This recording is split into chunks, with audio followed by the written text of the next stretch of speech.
अल्लाहु अकबर कबीरा। सामने मोहतरम आइए, अब मैं मजीद आपको चंद गुजारिशात पेश करना चाहता हूँ। जिस मोहब्बत भरे अंदाज में आपने समात किया, मैंने आपको पहले अर्ज किया, एक अंदाज है कि बात बयान करना और फिर उससे कुछ नतीजा अखज़ करना, मकसद बयान करना। अब मैं मकसद की तरफ आ रहा हूँ और उम्मीद है आप बड़ी तवज्जो के साथ समात फरमाएंगे। करबला वालों की कुर्बानी इस्लाम के लिए है। बोलो किसके लिए है? इस्लाम की बका के लिए, इस्लाम की शान शौकत की सलामती के लिए, इस्लाम के तहफ़्फ़ुज़ के लिए, कुरान की सरबुलंदी के लिए। करबला वालों का हर कदम अल्लाह के लिए है, दीन के लिए है, इस्लाम के लिए है। उनकी हर कुर्बानी खिदमत दीन के लिए है। मानते हो या नहीं मानते? बोलो लब्बैक या हुसैन, लब्बैक या हुसैन। मानते हैं मेरा हुसैन और शुहदाए करबला दीन के लिए, इस्लाम के लिए सब कुछ कर गए। अब इस्लाम की शान और शौकत के लिए उन्होंने कुर्बानी दी है। इस्लाम का तहफ़्फ़ुज़, इस्लाम का वक़ार मोहब्बत में है, इस्लाम का वक़ार इत्तेहाद में है, इस्लाम का वक़ार आपस में यकजुई के अंदर है, एक दूसरे के साथ मिलकर रहने में है। इस्लाम का वक़ार फ़िरका वारियत में नहीं है, इज्तिमाइयत के अंदर है। इस्लाम का वक़ार अल्लाह और उसके रसूल अलैहिस्सलाम की तालीमात के अंदर है। लेकिन करबला की कुर्बानी का गलत इस्तेमाल किया गया। तवज्जो आपने मेरी तरफ रखनी है। करबला के शुहदा की कुर्बानी का गलत इस्तेमाल किया गया। मोहब्बत अहले बैत को इस तरह गलत इस्तेमाल किया गया कि मोहब्बत अहले बैत के नाम पर कौम में इंतशार फैलाया गया, कौम को टुकड़े किया गया, कौम को फ़िरकावारियत की हवा दी गई। अहले बैत की मोहब्बत के नाम पे सहाबे किराम पर नऊज़ बिल्लाह इल्जामात लगाए गए। नबी करीम अलैहिस्सलाम की अज़वाजे मुतहरात पर तरह तरह की इल्जाम तराशियां की गई। नबी करीम अलैहिस्सलाम के सहाबे किराम के लिए और हुजूर की अज़वाज के लिए दिलों में खतूरतें और नफरतें और दिलों के अंदर जो है गलत नजरियात पेश किए गए। मकसद क्या है कि करबला वालों की कुर्बानी का मकसद ये था कि इस्लाम में फ़िरकावारियत खत्म हो और मुसलमानों को इत्तेहाद की फदा, और उसी करबला की कुर्बानी को आड़ बनाकर इस्लाम में फ़िरकावारियत की फसा को जो है वो रवाज दिया गया। अब इसका पहला नुक्ता मैं ये पेश करने लगा हूँ, ये कहाँ का इंसाफ है कि करबला वालों की मोहब्बत के नाम पर, अहले बैत आले मोहम्मद की मोहब्बत के नाम पर नबी करीम अलैहिस्सलाम की अज़वाजे मुतहरात, जिनको उम्मत की माएँ, मोमिनों की माएँ अल्लाह का कुरान करार देता है, उनके लिए दिलों में कतूरत पैदा की जाए। हजरत अम्मा आयशा सिद्दीक़ा की ज़ात हो, क्यों उन पे इल्ज़ाम तराशियाँ हो, या क्यों उनके लिए किसी दिल में नफरत हो, जबकि कौम ने उनको मोमिनों की माँ करार दिया है। जो मोमिन है वो हजरत आयशा को माँ मानने वाला है।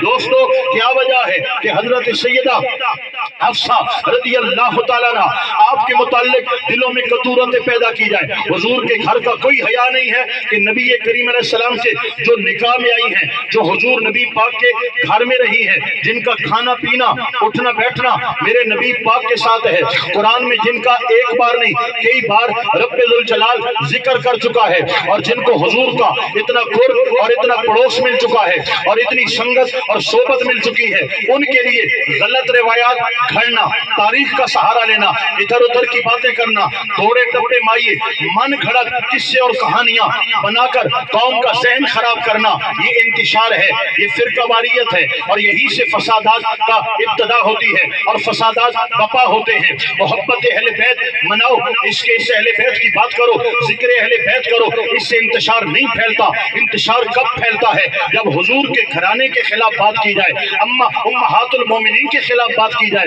अम्मा आयशा सिद्दीक़ा के खिलाफ बात की जाए, या हुजूर की किसी भी ज़ौजा के खिलाफ बात की जाए। दूसरा अंदाज क्या रखा गया? मोहब्बत अहले बैत के नाम पर खामखा अपने तौर पे हजरत सिद्दीक़ अकबर, हजरत फारूक आज़म, हजरत उस्मान गनी, हजरत अमीर मुआविया, हजरत अबू सुफियान और दीगर हुजूर नबी करीम अलैहिस्सलाम के सहाबा किराम के लिए दिलों में बुग़्ज़ रखा गया और लोगों की गलत ज़हन साजी की गई, और उन हजरात के लिए लोगों के दिल دل اور دماغ کے اندر گندے جراثیم پیدا کیے گئے۔ میرے بھائیوں میں کچھ کہنا چاہتا ہوں، آپ سے توجہ درکار ہے، آپ کی توجہ موجود ہے، سبحان اللہ بولیے میں کہوں گا۔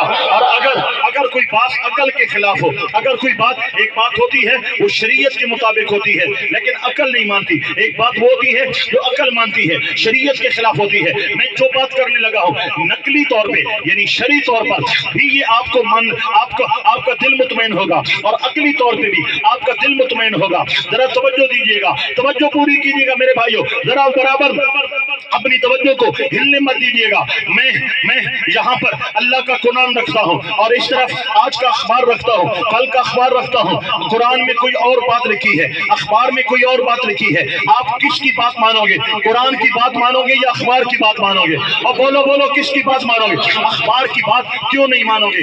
آپ بولو گے اخبار بندوں کا لکھا ہوا ہے، جھوٹ بھی ہو سکتا ہے، سچ بھی ہو سکتا ہے، کسی فاسق فاجر کا لکھا ہوا بھی ہو سکتا ہے، کسی اسلام دشمن کا لکھا ہوا بھی ہو سکتا ہے، دین دشمن کا بھی ہو سکتا ہے۔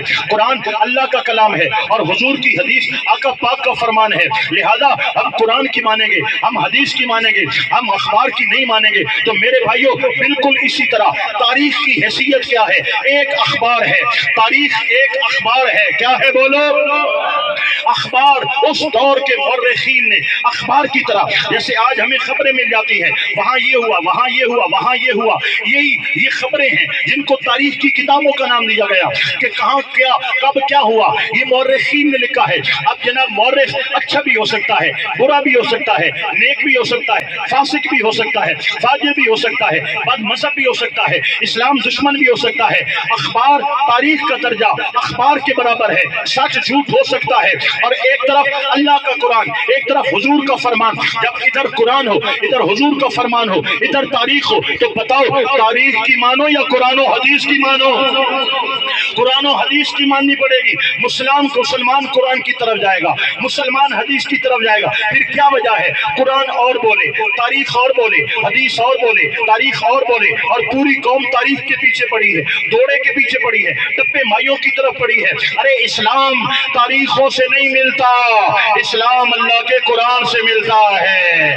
تو آؤ قرآن کیا کہتا ہے؟ قرآن مقدس نے میرے آقا نبی پاک کی ازواج مطہرات کو عزتیں دی ہیں، قرآن عزت سے یاد کر رہا ہے۔ تاریخ جو بھی بولے ہم تاریخ کو پاؤں کی نوک پہ رکھیں گے، پاؤں کی ٹھوکر پہ رکھیں گے۔ جو ازواج مطہرات کے خلاف بولے گی، قرآن صحابہ کرام کا تذکرہ کر رہا ہے۔ میرے بھائیوں ایک جملہ کہنے لگا ہوں، ذرا غور سے سننا تاکہ بات آپ کے ذہن میں بیٹھے۔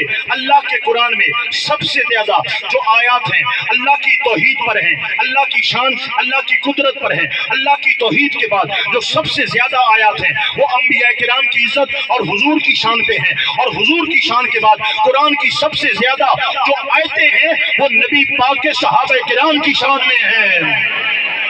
1 2 4 5 6 7 8 10 نہیں، سینکڑوں آیات حضور کے صحابہ کی شان بیان کر رہی ہیں۔ والسابقون الاولون من المہاجرین والانصار والذین اتبعوہم باحسان رضی اللہ عنہم ورضوا عنہ، سب سے پہلے ایمان لانے والے، مکہ سے ہجرت کرنے والے، من المہاجرین ہجرت کرنے والے، والانصار مدینے میں نصرت کرنے والے، والذین اتبعوہم باحسان اور پھر ان کے پیچھے پیچھے ان کی پیروی کرنے والے، رضی اللہ عنہم ورضوا عنہ۔